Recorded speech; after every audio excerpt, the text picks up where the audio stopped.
گران هیواد تاتمی بیال پلا سنادی. Timely replacement of defective meters is an important step for accurate billing and prevention of electricity wastage.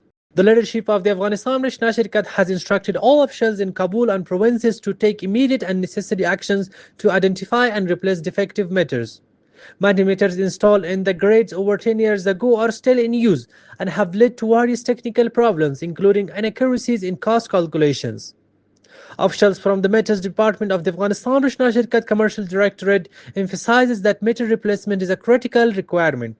They note that 6 years ago, when contracts were signed with companies according to standards, the companies agreed to several conditions during the renewal process, including providing warranty cards. Currently, not only have meter renewal costs remained stable, but several fees, including fines, have been eliminated, leading to a reduction in overall expenses. The replacement of defective meters is good because it plays a significant role in customers' consumption. If the meter is old or has a problem, it has a significant impact on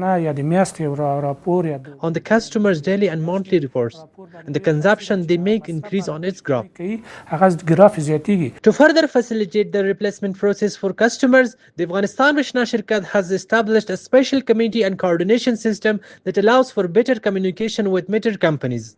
This system has simplified the process of addressing issues and obtaining the necessary information. When the agreement was signed, it included a clause requiring companies to provide us with training opportunities both domestically and internationally. Additionally, we communicate any issues we encounter with the company's meters through WhatsApp.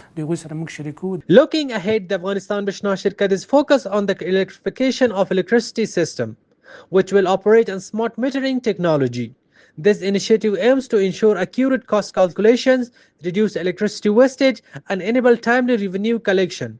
Initial steps toward this goal have already been taken.